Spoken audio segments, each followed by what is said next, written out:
ನಮಸ್ಕಾರ ಎಲ್ರಿಗೂ. ಇವತ್ತಿನ ವಿಡಿಯೋದಲ್ಲಿ ನಾನೊಂದು ಬೆಂಗಾಲಿ ಸ್ವೀಟನ್ನು ಹೇಗೆ ಮಾಡೋದು ಅಂತ ಹೇಳ್ಕೊಡ್ತಾ ಇದ್ದೀನಿ.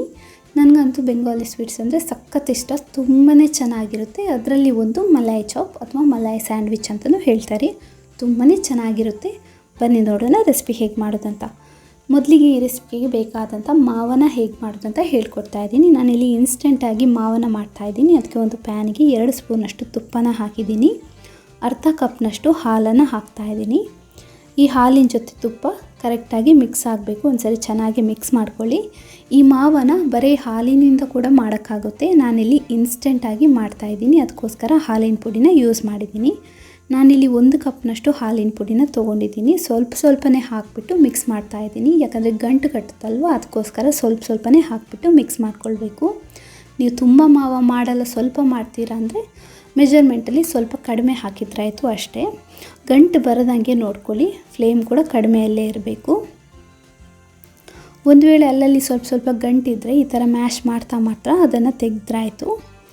ಈ ಥರ ಮಿಕ್ಸ್ ಮಾಡ್ತಾ ಹೋದಾಗೆ ಈ ಮಾವ ಇದೆಲ್ವ ಗಟ್ಟಿ ಆಗ್ತಾ ಬರುತ್ತೆ. ಈ ಹಾಲು ಕಂಪ್ಲೀಟಾಗಿ ಆವಿ ಆಗಬೇಕು. ಅಷ್ಟರ ತನಕ ನಾವು ಇದನ್ನು ಮಿಕ್ಸ್ ಮಾಡ್ತಾ ಹೋದ್ರಾಯಿತು. ನಾನು ಎಕ್ಸ್ಟ್ರಾ ಸಕ್ಕರೆನ ಇಲ್ಲಿ ಹಾಕೋಕ್ಕೆ ಹೋಗಲ್ಲ. ಈ ಮಿಲ್ಕ್ ಪೌಡ್ರಲ್ಲೇ ಸಕ್ಕರೆ ಅಂಶ ಇರುತ್ತೆ.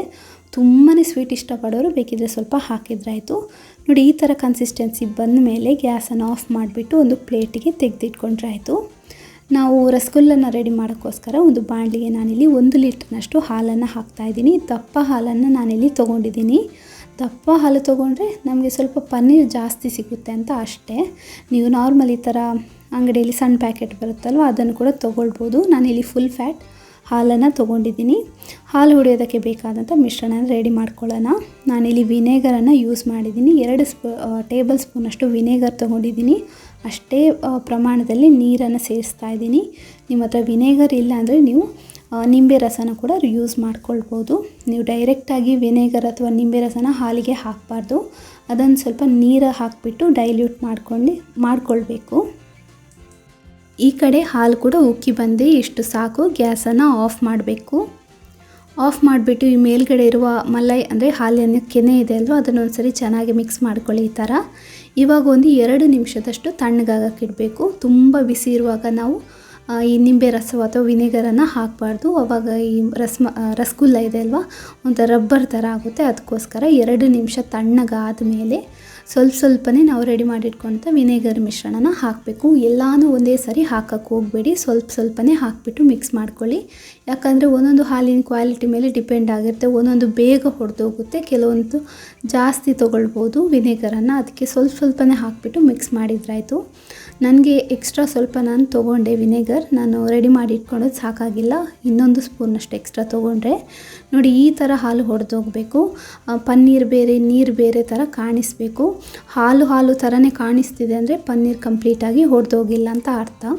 ಈ ಪನ್ನೀರಿನ ಟೆಂಪ್ರೇಚರ್ ಕಡಿಮೆ ಮಾಡೋಕ್ಕೋಸ್ಕರ 2 ಕಪ್ನಷ್ಟು ನಾನು ತಣ್ಣೀರನ್ನು ಹಾಕಿದ್ದೀನಿ. ಹಾಕಿಬಿಟ್ಟು ಒಂದು 5 ನಿಮಿಷ ಹಾಗೆ ಇಡಬೇಕು. 5 ನಿಮಿಷ ಆದಮೇಲೆ ಒಂದು ಸ್ಟ್ರೈನರ್ ಮೇಲೆ ಕ್ಲೀನ್ ಆಗಿರುವಂಥ ಒಂದು ಬಟ್ಟೆನ ಹಾಕಿಬಿಟ್ಟು ಈ ಪನ್ನೀರ್ ಇದೆ ಅಲ್ವ, ಅದನ್ನು ಸಪ್ರೇಟ್ ಮಾಡಬೇಕು ನಾವು ಇದನ್ನು. ನೋಡಿ, ಈ ಥರ ಹಾಕಿದ್ರಾಯಿತು.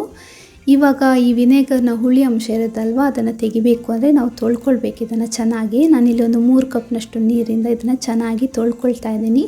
ನೀವು ಡೈರೆಕ್ಟಾಗಿ ಟ್ಯಾಪ್ ಕೆಳಗಡೆ ಇಟ್ಕೊಂಡ್ರೂ ಆಗುತ್ತೆ. ಅವಾಗ ಕಂಪ್ಲೀಟಾಗಿ ಈ ಹುಳಿ ಅಂಶ ಎಲ್ಲ ಹೋಗುತ್ತೆ. ಇವಾಗ ನೋಡಿ, ಪನ್ನೀರಲ್ಲಿರುವಂಥ ಎಕ್ಸ್ಟ್ರಾ ನೀರನ್ನು ನಾವು ತೆಗಿಬೇಕು. ಈ ಥರ ನೀರನ್ನು ಹಿಂಡಿ ತೆಗೆದು ನೀವು ಎಲ್ಲಾದರೂ ಹ್ಯಾಂಗ್ ಮಾಡಿಟ್ರೂ ಆಗುತ್ತೆ.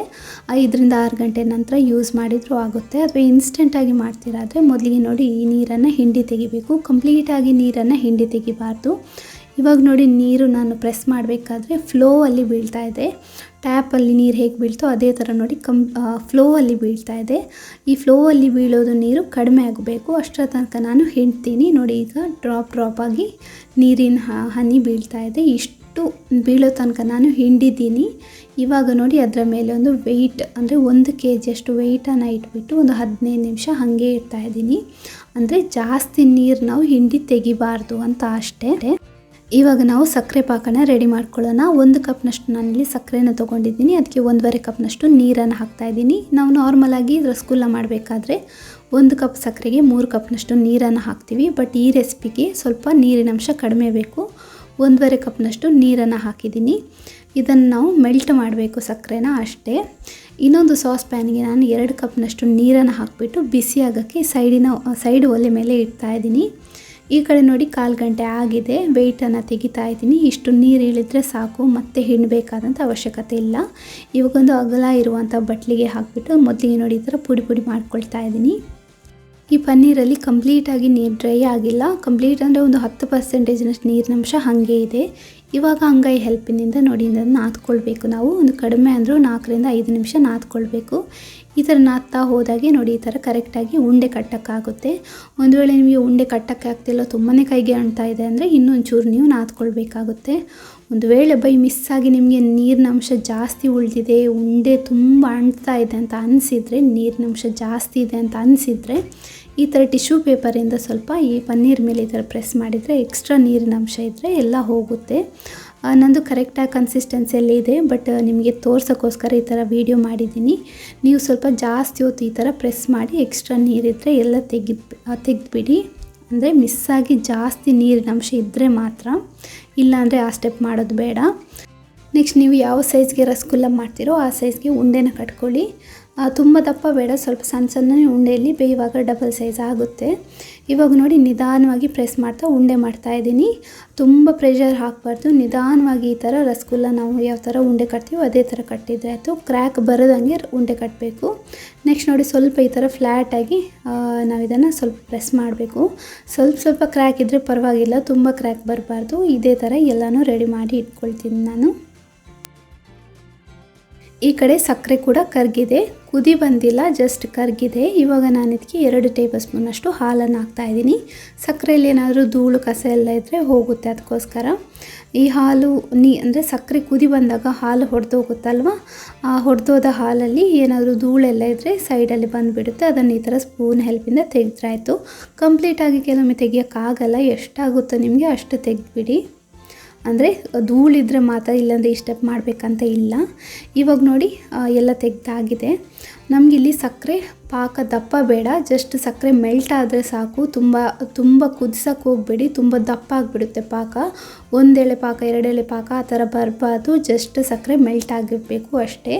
ಇವಾಗ ಒಂದೊಂದೇ ಪನ್ನೀರನ್ನು ಹಾಕಿಬಿಟ್ಟು ಇದನ್ನು ಬೇಯೋದಕ್ಕೆ ಇಡಬೇಕು. ಎಲ್ಲ ಒಟ್ಟಿಗೆ ಪನ್ನೀರನ್ನು ಹಾಕೋಕ್ಕೆ ಹೋಗ್ಬಿಡಿ, ಒಂದೊಂದನ್ನೇ ಹಾಕಿ. ಇವಾಗ ಮುಚ್ಚಳನ ಮುಚ್ಚಿಬಿಟ್ಟು ಹೈ ಫ್ಲೇಮಲ್ಲಿ 5 ನಿಮಿಷದಷ್ಟು ನಾನು ಬೇಯಿಸ್ಕೊಳ್ತಾ ಇದ್ದೀನಿ. ಫ್ಲೇಮನ್ನು ಕಡಿಮೆ ಇಡೋಕ್ಕೆ ಹೋಗಬೇಡಿ ಮಿಡ್ಲಲ್ಲಿ. ಇವಾಗ ನೋಡಿ 5 ನಿಮಿಷ ಆಗಿದೆ, ಸೈಜ್ ಕೂಡ ಡಬಲ್ ಆಗಿದೆ. ಇವಾಗ ನೋಡಿ ತುಂಬ ಗುಳ್ಳೆ ಬರ್ತಾ ಇದೆ ಅಲ್ವ ಸಕ್ಕರೆ ಪಾಕದಲ್ಲಿ. ಈ ಸಕ್ಕರೆ ದಪ್ಪ ಆಗ್ತಾ ಬರ್ತಿದೆ, ಅದಕ್ಕೋಸ್ಕರ ಈ ಥರ ಗುಳ್ಳೆ ಬರ್ತಿದೆ. ಅದಕ್ಕೆ ನೋಡಿ ನಾವು ಸೈಡಲ್ಲಿ ಬಿಸಿನೀರನ್ನು ಇಟ್ಟಿದ್ದೀವಿ ನೋಡಿ, ಅದರಲ್ಲಿ ಸ್ವಲ್ಪನೇ ನೀರನ್ನು ಇದರ ಮೇಲೆ ಹಾಕಬೇಕು. ಆವಾಗ ಟೆಂಪ್ರೇಚರ್ ಕೂಡ ಕಡಿಮೆ ಆಗೋದಿಲ್ಲ. ಈ ಥರನೇ ಮಾಡ್ತಾ ಹೋದರೆ ಆಯಿತು. 5 ನಿಮಿಷ ನಂತರ ನಾನು ಒಂದ್ಸರಿ ಸೈಡನ್ನು ಚೇಂಜ್ ಮಾಡ್ತೀನಿ ಈ ಥರ. ಆಮೇಲೆ ಒಟ್ಟಿಗೆ ಈ ರಸಗುಲ್ಲ ಬೇಯೋದಕ್ಕೆ ಒಂದು 10 ನಿಮಿಷ ಬೇಕಾಗುತ್ತೆ. ಅಂದರೆ ಈ ರೆಸಿಪಿಗೆ ಅಷ್ಟೇ 10 ನಿಮಿಷ ಸಾಕಾಗುತ್ತೆ. ಮಿಡಲಲ್ಲಿ ಒಂದು 3 ನಿಮಿಷಕ್ಕೊಂದ್ಸರಿ ಮುಚ್ಚಳನ ತೆಗೆದುಬಿಟ್ಟು ಎಕ್ಸ್ಟ್ರಾ ಬಿಸಿ ನೀರನ್ನು ಹಾಕಿದ್ರಾಯಿತು.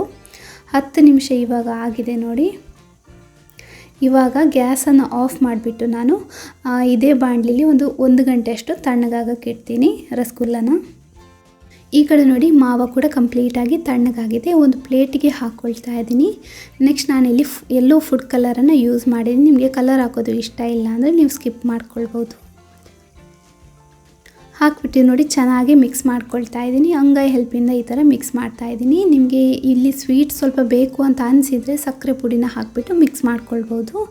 ಆಮೇಲೆ ನಿಮಗೆ ಮಾವ ತುಂಬಾ ಗಟ್ಟಿ ಇದೆ ಅಂತ ಅನಿಸಿದೆ, ಹಾರ್ಡಿದೆ, ಶೇಪ್ ಕೊಡೋಕ್ಕಾಗ್ತಿಲ್ಲ ಅಂತ ಅನಿಸಿದರೆ ಸ್ವಲ್ಪ ಹಾಲನ್ನು ಹಾಕಿಬಿಟ್ಟು ಮಿಕ್ಸ್ ಮಾಡ್ಕೊಳ್ಳಿ. ಸ್ವಲ್ಪನೇ ಹಾಕ್ಕೊಳ್ಳಿ ಹಾಲನ್ನು.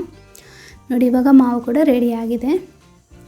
ಈ ಕಡೆ ಪನ್ನೀರ್ ಕೂಡ ಅಂದರೆ ರಸಗುಲ್ಲ ಕೂಡ 1 ಗಂಟೆ ಆಗಿದೆ. ಇದನ್ನು ತೆಗೆದೊಂದು ಪ್ಲೇಟಿಗೆ ಹಾಕ್ಕೊಳ್ತಾ ಇದ್ದೀನಿ. ಪಾಕನ ಹಿಂಡಿ ತೆಗಿಬೇಕಾದಂಥ ಅವಶ್ಯಕತೆ ಇಲ್ಲ, ಹಾಗೆ ತೆಗೀರಿ. ಮೊದಲಿಗೆ ಒಂದು ಪೀಸನ್ನು ತೊಗೊಂಡು ಚಾಕುವಿನಿಂದ ಕಟ್ ಮಾಡ್ತಾ ಇದ್ದೀನಿ. ಚಾಕುವಿನ ಒಂದೇ ಸರಿ ಪ್ರೆಷರ್ ಹಾಕ್ಬಿಟ್ಟು ಕಟ್ ಮಾಡಬೇಡಿ, ಶೇಪ್ ಔಟ್ ಆಗುತ್ತೆ. ಈ ಥರ ಚಾಕುವಿನ ಹಿಂದೆ ಮುಂದೆ ಕೊಂಡೋಗಿ ಕಟ್ ಮಾಡ್ಕೊಳ್ಳಿ. ನೋಡಿ ಕರೆಕ್ಟಾಗಿ ಟೆಕ್ಸ್ಚರ್ ಬಂದಿದೆ, ಕರೆಕ್ಟಾಗಿ ಬೆಂದಿದೆ ಕೂಡ. ಇದೇ ಥರ ಎಲ್ಲನೂ ರೆಡಿ ಮಾಡ್ಕೊಳ್ಳಿ. ನೆಕ್ಸ್ಟ್ ನೋಡಿ ನಾವು ರೆಡಿ ಮಾಡಿ ಇಟ್ಕೊಳ್ಳೋಂಥ ಮಾವ ಇದೆ ಅಲ್ವ, ಅದನ್ನು ನೋಡಿ ಈ ಥರ ಶೇಪ್ ಸ್ವಲ್ಪ ರೌಂಡಿಗೆ ಪ್ರೆಸ್ ಮಾಡಿಬಿಟ್ಟು ಮಿಡಲಲ್ಲಿ ಇಟ್ಬಿಟ್ಟು ಸ್ಯಾಂಡ್ವಿಚ್ ಥರ ಮೇಲ್ಗಡೆ ಮತ್ತೆ ಇದನ್ನು ಇಟ್ಟರಾಯಿತು ಇನ್ನೊಂದು ಪೀಸನ್ನು. ಸೈಡಿಗೆ ಸ್ವಲ್ಪ ನೀವು ಬೇಕಿದ್ರೆ ಮಾವನ್ನು ಫಿಲ್ಲಪ್ ಮಾಡ್ಕೊಳ್ಬೋದು ಚೆನ್ನಾಗಿ ಕಾಣಿಸ್ಲಿ ಅಂತ, ಅಂದರೆ ಕಂಪ್ಲೀಟಾಗಿ ರೌಂಡ್ ಶೇಪ್ ಬರಲಿ ಅಂತ ಅಷ್ಟೇ. ನೋಡಿ ಈ ಥರ ಎಲ್ಲನೂ ರೆಡಿ ಮಾಡಿ ಇಟ್ಕೊಂಡ್ರಾಯ್ತು. ನೆಕ್ಸ್ಟ್ ಗಾರ್ನಿಷ್ಗೋಸ್ಕರ ನಾನು ಸ್ವಲ್ಪ ಸಿಲ್ವರ್ ಶೀಟ್ ಬರುತ್ತಲ್ವ ಅದನ್ನು ಯೂಸ್ ಮಾಡಿದ್ದೀನಿ. ಆಮೇಲೆ ಸ್ವಲ್ಪ ಟೂಟಿ ಫ್ರೂಟಿನ ಯೂಸ್ ಮಾಡಿದ್ದೀನಿ. ನೋಡಿದ್ರಲ್ವ ಬೆಂಗಾಲಿ ಸ್ವೀಟ್ ಮಲಾಯ್ ಚಾಪ್ನ ಯಾವ ಥರ ಮಾಡ್ಬೋದು ಅಂತ. ತುಂಬಾ ಚೆನ್ನಾಗಿರುತ್ತೆ ಇದು. ಈ ವಿಡಿಯೋ ನಿಮಗೆ ಇಷ್ಟ ಆದರೆ ಲೈಕ್ ಮಾಡಿ, ಹಾಗೆಯೇ ಚಾನಲ್ ಸಬ್ಸ್ಕ್ರೈಬ್ ಮಾಡಿಲ್ಲ ಅಂದರೆ ದಯವಿಟ್ಟು ಸಬ್ಸ್ಕ್ರೈಬ್